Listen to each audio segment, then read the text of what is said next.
at that point, I said, okay, can we just imagine yourself, you're alone there when mom's yelling at you or telling you about the Polly Pockets taking him away. And Jesus comes into the room and she says, Jesus feels compassion towards me there. And I'm like, how would Jesus want to interact with you? Jesus would give me a big hug and tell me I'm not alone. And he'd forgive mommy.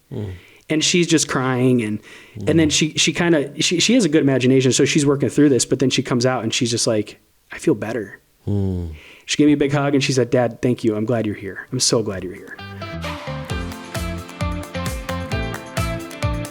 Well, hello. Thanks for joining us here at the Corridor Spotlight. I'm really excited to be here with Matt Huther. We're going to be learning about a little bit about Atlas, about him, but specifically Renew Ministry here at New Life Community Church. So it's a lot of fun, and I think some things will be really helpful for you as you dig in. So Matt, thanks for joining us. Thanks, Stephen, for having me. I'm glad to be here. Absolutely. Well, before we get into learning more about what you do with Renew and that specific ministry here, tell me a little bit of your story, just so that our guests can get to know you a little bit. Yeah. Well, how much time do we got? 30 minutes. Okay, I'll go quick. Well, when I came to New Life Community Church, I wasn't really in good shape mentally or spiritually. I had gone through a recent breakup, and it really set me spiraling in a way I didn't anticipate. And so I ended up doing Renew counseling here at the church. And I tried everything else to get out of that. I tried medication. I tried psychotherapy at different clinics in town. Tried strict diets, exercise, and really I just couldn't find anything that really could help me in the way that Renew Ministry here at this church helped. And so it was through getting some healing through that I became passionate about helping people with their own journey. So then I ended up getting a job at the psych unit at St. Luke's 3 East, and I was there for 8 years, and that was probably one of my favorite jobs. I mean, definitely it's an up and down job. Yeah. I mean, there's some lows too, but I loved working with those kids. And then from there, I wanted to do even more. I wanted to just take more ownership of how I helped people with their mental health. So I became a psych nurse practitioner, went to grad school at Allen. And then 2021, I opened up my small private practice, Atlas Psychiatry, right out of grad school, which was kind of controversial at the time. Just people being like, wait, do you want any more experience in doing this in the clinical work? But in my mind, I felt like I wanted to practice in such a different way that it just wasn't, I didn't feel like I had a clear conscience about practicing psychiatry the way that the model is set up now, specifically with how, I guess, liberally psychiatric medications are prescribed, which I do prescribe, but not very often. And I see more, I see struggles in those areas with people that I work with. So I try to minimize it. So yeah, that's where Atlas Psychiatry came from. And then it was maybe a couple of years after that I'm like talking with my pastor and Pastor Kurt Jurgensmeyer here at New Life. And him and I came up with an idea that we'd like to just spread what we have as Renew Ministry to other people in the community. So I became passionate about trying to get that off the ground. And so for the last year and a half, 2 years, we've been wanting to give Renew Ministry away because it's built such a culture of healing and help in our own church. We just don't want to hold on to it and keep it to ourselves. So in a sense, I'm wanting to empower the church to help Christians in more. And of course, I'm a professional. People can come see me too. And I'm, in a way, trying to put myself out of business. But honestly, there's a lot of work to do, so that's not going to happen. But the church can do more to help each other with our own spiritual struggles. Thanks for sharing that story. There's a lot there to unpack. There's a lot there, yeah. And like you said, how much time do we have? I won't be able to unpack everything. Yeah. But I do want to grab a couple things. Before we talk about Renew, you mentioned that when you started Atlas, there were specific things that you just didn't want to do. One being medication being prescribed very liberally. Talk a little bit about that, and also if there's anything else that you just feel like, hey, I really wanted to do differently, or I have a different perspective than mainstream psychiatry. Well, a recent study came out a couple of years ago that really put the serotonin reuptake inhibitor theory of depression to rest as something that's not been confirmed in the evidence, and since they did research over the last 50 years. So really, then we don't... Put that in English. Well, they haven't found any biological basis for depression, anxiety, any of the mental issues in the DSM. Yeah. But when you get a label like depression, anxiety, bipolar, you get this assumption that my brain's broken. I'm born this way. There's nothing I can do about it. And that's a radically disempowering perspective that actually contributes to depression. It's called prognostic pessimism. Okay. So I try to avoid that at all costs. I use those labels sometimes, especially for insurance and things like that, but I wield them very carefully because it can send the wrong message to people who are already feeling weak and disempowered in their mental health. And so that's one way I practice differently is trying to diagnose things by people's stories, not by symptoms I'm seeing in 15 minutes sitting on my couch, and so then it changes how I deal with the solutions too. Like if you view people as just a label with a diagnosis, then you look for just a medication to match that diagnosis, but you're not really aiming your intervention at their story, at what's really going on behind the scenes. And so that's where psychotherapy, Renew Ministry can come into play to help people work through those struggles that a label might just overlook. Yeah. So when you're working with clients and people come into your firm, come into your office, rather than leaning into a label to give them a box to deal with something, it's, hey, let's talk beyond the label. Yeah. Let's really understand really who you are, not the box that you may have put yourself in or others might put you in. Right. I mean, if you really listen, when people say they have bipolar, it makes sense why they are that way because of their story. Mm-hmm. And what's happened to them and trauma research is massive now. We really understand that people struggle with mental issues and physical issues because of trauma more than anything else. That's probably the most confirmed research we have in mental health right now, is that link between trauma and mental struggles and addictions and physical problems like hypertension, diabetes. Yeah. So that's the way I look at it. Yeah, no, well, thanks for sharing that, just a little more detail, because you're definitely unique, and there's a lot of people that work in churches or serve in different nonprofits. Rarely is the nonprofit or the church that they serve in trying to put their day job out of business. So understanding the day job, I think, will help get a... Thank you. Yeah, it's very weird. It's a very weird situation, but my heart's for the church, and whatever I can do to help, that's what I want to do. And you mentioned that Renew Ministry, you had gone through that, and that was the thing that helped you break a cycle, right? When you felt trapped and going through your own issues. Talk a little bit about Renew Ministries, not necessarily that process, we'll get to that, but a little bit of their history. Where did it come from? Yeah, so Renew Ministry was a product of what our lead pastor at the time, Kurt Juergensmeyer, was convicted that he wanted to do more to help people in the church rather than send them out to professionals. They still have a network of professionals they trust to send people out to, but there's more he knew he could do. Mm-hmm. So he really went to town studying on all the different ways that you could help people with their mental and emotional struggles. So he studied things like transformational prayer ministry, it used to be theophostic prayer ministry. He studied internal family systems, cognitive behavioral therapy, biblical counseling, and just trying to put his mind together. And then, of course, Scripture. What does Scripture say about what we can do to heal? And so he found Scripture, Colossians 3:16, teach and counsel each other with all the wisdom Christ gives. He's saying this is something the church should be doing to help each other with. And so he wanted to take part in that. And so he basically came up with a series of strategic questions that you can you can just ask, and it generally gets to the root issues of what the surface issues are, what's behind the surface issue that people usually come in with. And that's the interesting thing about the process is people come in not really knowing what's going on. Why are they struggling with what they're struggling with? They have a lot of anxiety and fear. But if you ask enough questions in the right way, and you can actually get at what we call a hurting part or an identity lie, where people are believing a truth about themselves that is really causing a lot of pain, like I'm worthless or I'm alone. And that's where Satan has embedded a lie that continues to control people every day. And those questions are just designed to, just like a surgical tool, just get right there. And so while it can appear as if, well, that's a really fast process, are you sure people are ready for that? Well, we go slow, and we don't go faster than people's faith will allow them to go. We also have questions related to if people run into parts of them that they don't want to go any further. Guarding parts is what we call them. Every form of therapy has this, defense mechanisms. We just have a way of dealing with those to help ease people into that healing so that they don't feel like they just have to open up those wounds and feel that pain without any protection or any help. What would you say are some of the differences between Renew ministry that, of course, you're passionate about, love, that you've experienced and that you administer even, and your practice at Atlas. What are some of those key differences?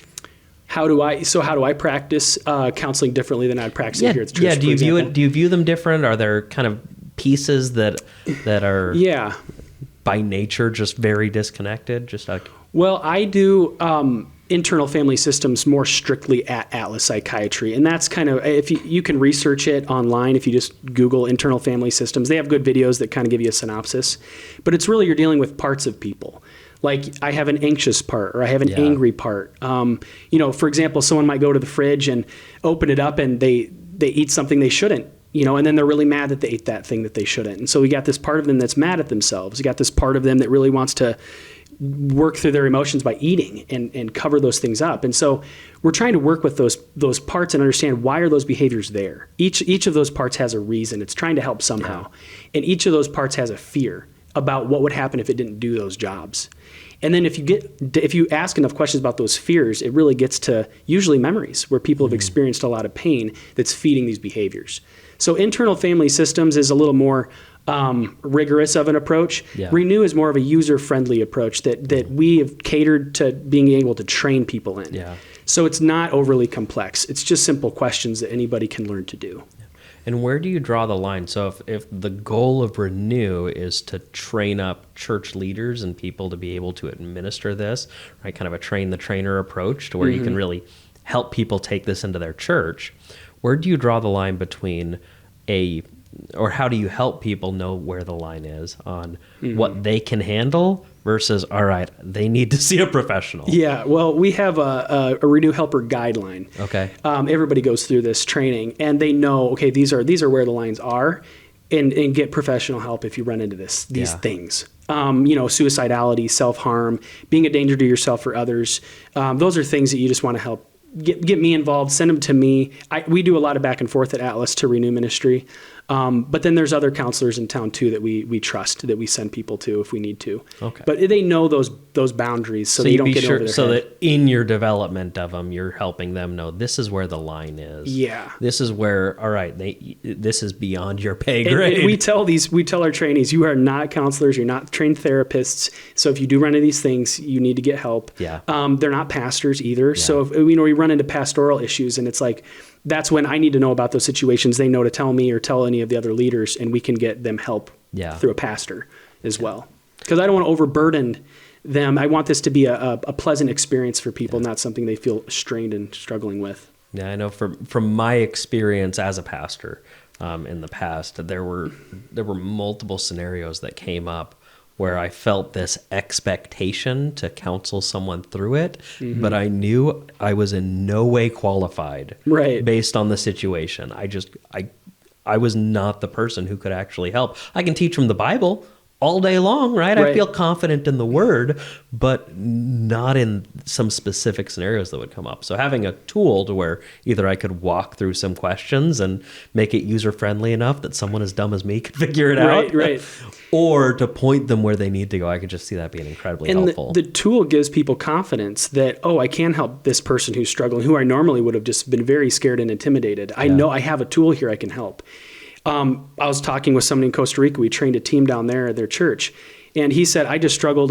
His name's Saeed. He's one of the leaders there. He said, I struggled to minister to people one-on-one because I just didn't know what to do. And we brought him this tool, and he just lit him up. And he's calling everybody he knows to, let me help you. Let me try to help you. He finally feels like he understands something he can do about it, because he's been sitting on the sidelines watching a lot of his friends struggle, and now he's wanting to help. I love that. Yeah, it's the body of Christ actually being the body. Stepping in and helping people. Well, one of the points as I went through the orientation guide, right? So I'm still trying to understand Renew a little bit. But in the orientation guide, you talk about in Romans 12:2, be transformed by the renewing of your mind. Talk a little bit about that and how the mind renewal speaks into what Renew does.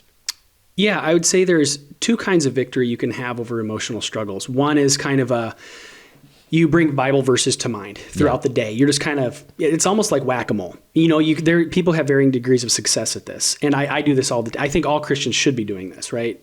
apply the scriptural truth to their problem in the moment. But sometimes that's not enough, and it feels like people are just going through the grind, and it feels like a grind all day, every day, and they're tired and they're worn out. Well, Renew Ministry offers another level of victory where we find out where are these moles coming from that we feel like have to whack down all day, every day, and we're tired. And then once you reveal the source of those places, replace those lies that we're believing that feed that behavior with the truth, then no longer does that even come up. So people are not even having to play whack-a-mole anymore.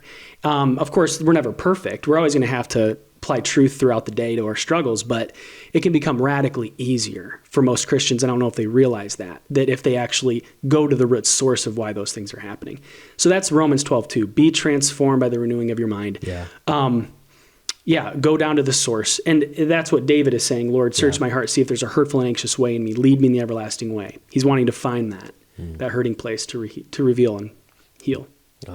That's good truth, good solid truth. As I was going through some of that, I also came across there's phrases where if you just take it out of context, it'll throw you off. One of them was God lies. Okay, yeah. So I read that and I'm like, all right, I need to sit and really understand what I'm reading here. But talk a little bit about that, because you said self lies earlier, and we can all understand that where we lie to ourselves, we say something that's not true. But God lies. God can't lie. Right. So talk about that.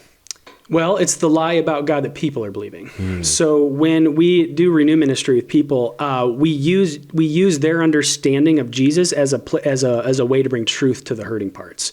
But sometimes when they bring Jesus to those hurting parts, it's not Jesus. They're like, because we ask, how does Jesus feel towards this party that feels dirty or ashamed or alone here? And they're like, well, that Jesus is angry at me or disappointed at me. Red flags are going up for us as helpers. We're like, that's not Jesus. So we have a process to help people work through that. Why are they perceiving Jesus as this way? And this comes up often, and this controls people's lives every day. They have misperceptions of who God is. They live under that. So we praise the Lord. We get to actually expose those lies and heal them. And sometimes these God lies come from wounds in their past too. Sometimes it's actually a manifestation of how their parents felt towards them. Oftentimes, I know it's cliche to say, but dad. Yeah. God lies can be dad wounds. And so when we drill down and we get to those places, they're like, oh, that's not God. That's how my dad treated me. And how would Jesus interact with me there?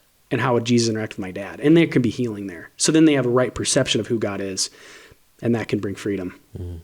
You mentioned dad lies, right? It can come from that. Yeah. And both of us are dads, right? We recognize the important role of a father. Well, I've heard, and this is me going off the script, I've heard, I think it was Freud kind of pointed everything back to the mom, right? How your mom treated you. What are your thoughts toward that? I'm not saying challenge Sigmund Freud, right? Yeah. But what are your thoughts toward that compared to what you see practically, either with Renew Ministry or over at Atlas? Well, Freud gets I don't agree with Freud on many things, but I think we do throw out the baby with the bathwater a little bit with Freud. He was onto stuff, some things. I don't agree with his sexual repression theory and all this stuff, but I do agree that a lot of these wounds do come from our parents, and that's a kind of common sense. I mean, when you're a kid, you're a sponge, and you're just taking in whatever they say, and you're believing whatever they say. Of course, if you don't challenge those things as an adult, you're going to continue to struggle. And so we just use that. It's really the idea of the subconscious mind, which we can get into later, but that there's parts of us we're not aware of that are shaping how we feel and think now because of things that we experienced in the past. So I don't think it's all mom. I think it's a variation of experiences in the past, but it's mom and dad. Yeah. No, things. And just that role of a dad, we just know practically how important it is and how huge. Valuable it is. Yeah. So... Well, talk a little bit about how you see Renew Ministry maybe helping churches that haven't heard of Renew Ministry. I mean, what does that look like? Yeah, so, that's a part of our model of growth is we do trainings, and that's primarily, we have an invite to anybody, and right now it's word of mouth, but we just bring people in from the community, and we have a team of helpers that just help. And then we ask them if they'd like to be trained, because oftentimes we find that people who've been getting help from it are like, I want to give this back. And that's how it happened with me. All of our helpers have been on the receiving end. Yeah. And so then they get trained, and then we like to send them back to their own churches to help their own churches. I just want to empower other churches to help each other. Yeah. And so right now we have a handful of people that are off in other churches just using this tool with their kids, with their husbands and wives and friends. And then we bring those people back for a monthly time on the first Saturday of the month at 6 p.m. We got it this Saturday coming up. We just talk about highs and lows with how things are going, being a helper. We talk about different questions we can ask, some more different strategies we can do, and just making people feel loved and supported and encouraged and equipped ongoingly. And then, that's generally how we want the model to work. But we also offer an opportunity for people to receive ongoing help from our helpers so they can receive troubleshooting phone calls every month. We invite them into some one-on-one sessions with us so that they can watch us continue to practice it and troubleshoot that way. We have a question on our form when people come to get help. Would you be okay having a student essentially in the room with you? And if they say yes, then we take advantage of that because we're wanting to train other churches how to do this and put them in their own churches.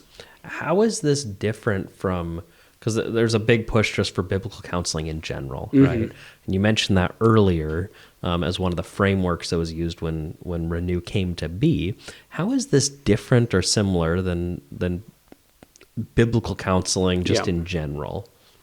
Well, I think biblical counseling is excellent in that they help people really find the right truth to combat in the moment, like we talked about with the whack-a-mole. Like they give you the good mallet that's going to really hammer that mole the right way. But I think it's not complete. I think there needs to be another step of, okay, we need to connect with that emotion that comes up that you feel like you need to play whack-a-mole with, and we need to ask some questions. We need to ask more questions to get at the source of why that's coming out, and then replace those with truth.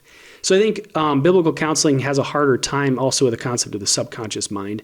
While we believe wholeheartedly in it, we believe the Bible speaks to it implicitly and explicitly.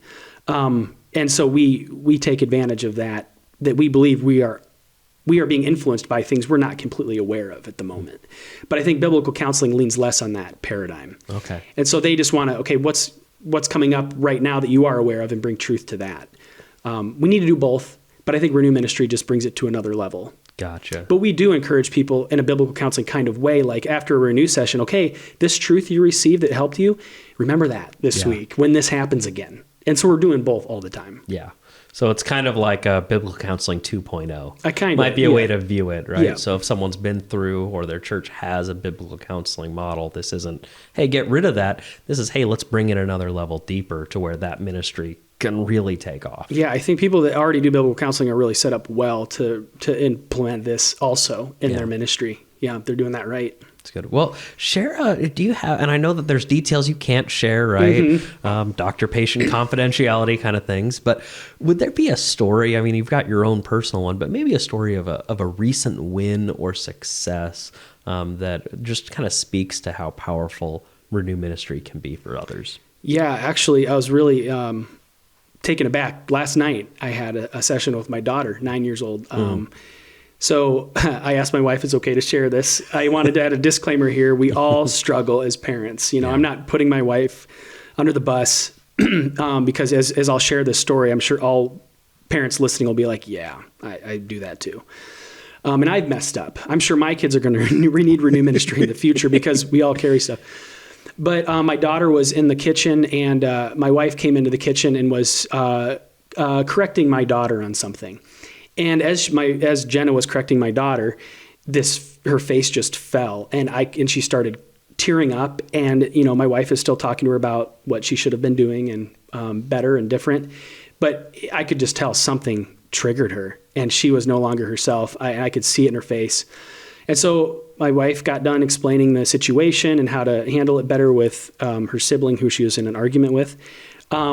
And then after that, I said, hey, Charlotte, I noticed when Mom said this, that your face fell. What was that all about?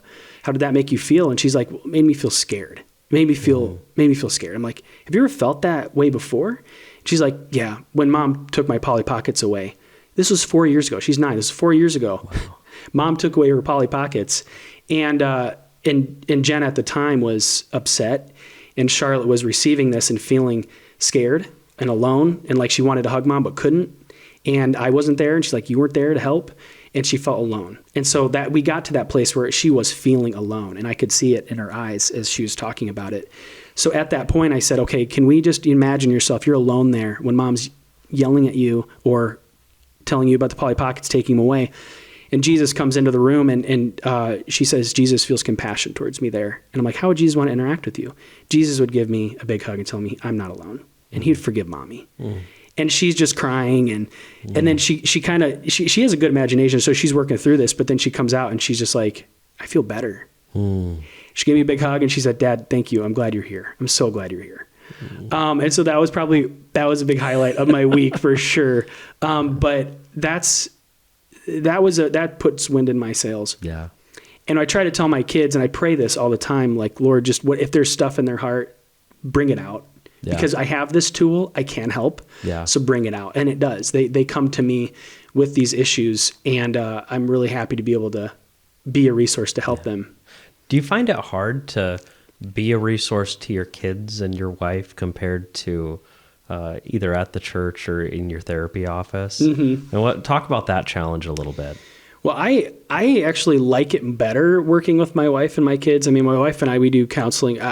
Renew comes up here and there. We used to do more. She needs it less now, but every month or two we'll do a session. I'll sit down with her.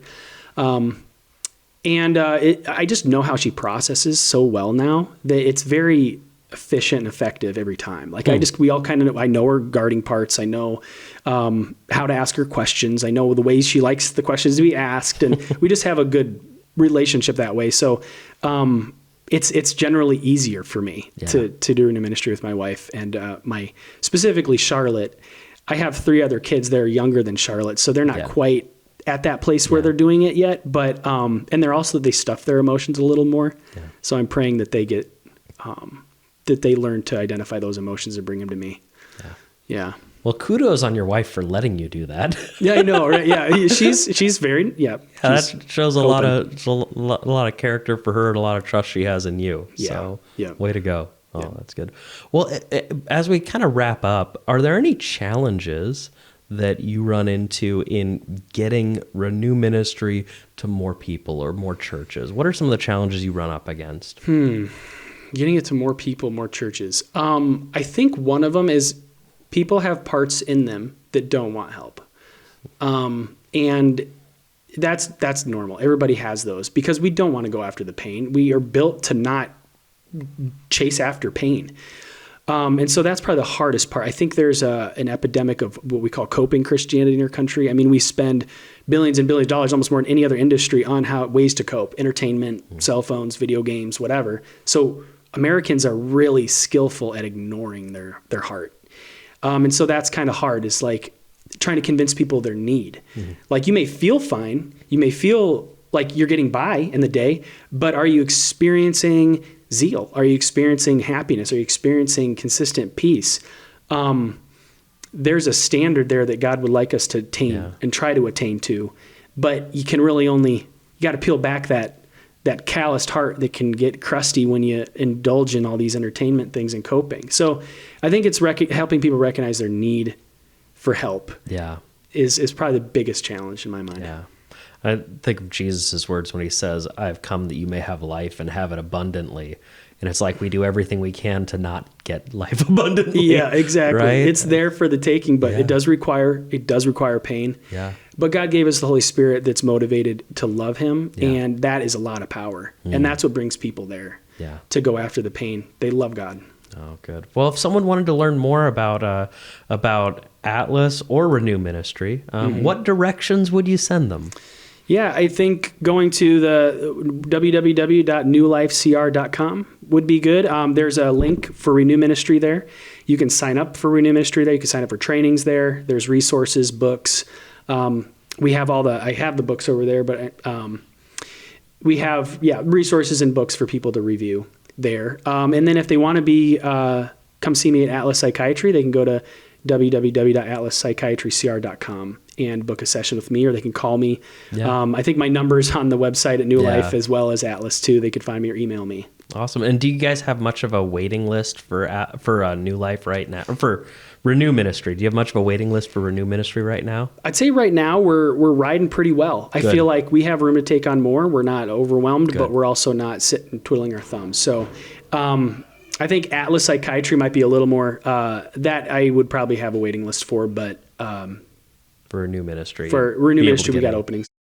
Well, Matt, thanks so much for doing this. Thanks for sharing about the good work you guys are doing here at New Life through Renew Ministry, your day job as well on top of that, Atlas.